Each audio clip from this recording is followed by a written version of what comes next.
Haluin lang po natin siya ng konti.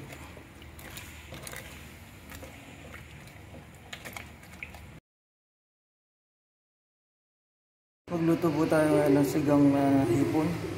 Ayan po, nag-iwan po ako ng mga rekado po niya. Atong, yan po, okra. Yan po. Sigang na hipon naman po ngayon. Ayan yung nabili ko na hipon sa palengke. Natawaran ko po siya 350 po, pero nagpagtawaran ako hanggang 320. Marami na po siya, malalaki din siya. Sigang nahipon naman po, babanatin natin ngayon mga kabalin. Kululong tayo ng tubig para may lagay na itong mga lulutuin natin. Yun po, nakulo na po. Dinagay ko na po yung kamatis at saka yung sibuyas.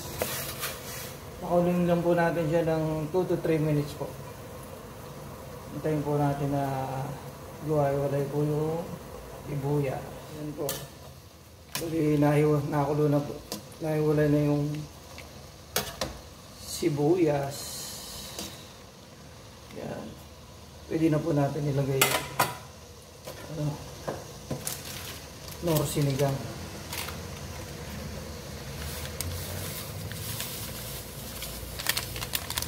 Yan po. Yun. Tapos lagay na rin po natin itong siling green.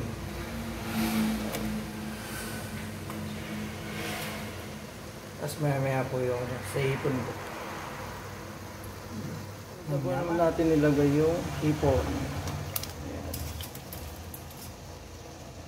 Ayan po.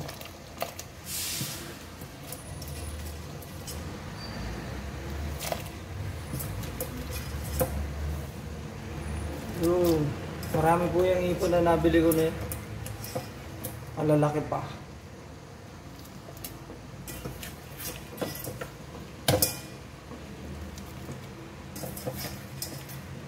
Tapos mamaya natin lalagay yung okra at saka yung sitaw.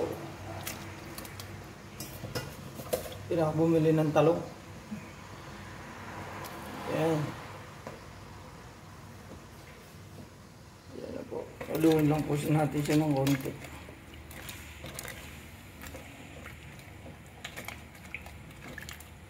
Natin ilagay yung okra.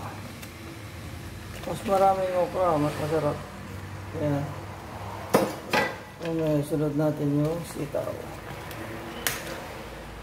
Tapos yung siyempre hindi mawawala yung kangkong.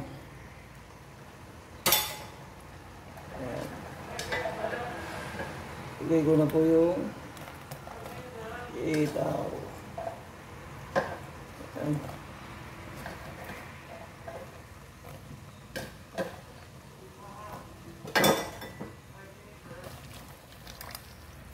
Lambutin lang po natin. Bali, huli ko na po yung huli ko na yung sitaw. Ay, sitaw yung po yung kangkong. Yung sitaw medyo matagal ng konting palambutin. Ulitin lang natin ng konti. Natin nilalagay yung kangkong. Ito. Yan. Paborito ko rin yung kangkong kasi. Kaya dadamihan ko.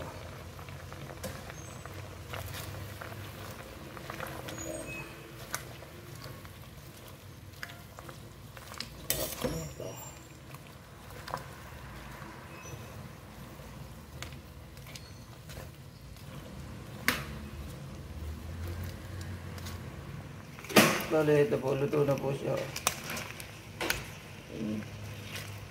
Yun. Sarap nito. Ready for serve na po, ayan po. Sarap na po, ready for serve na po ito.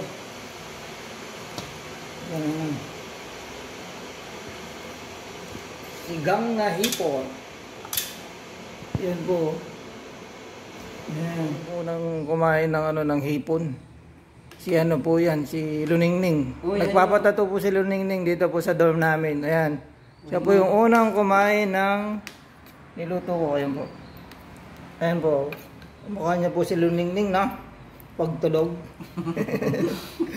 Salamat po.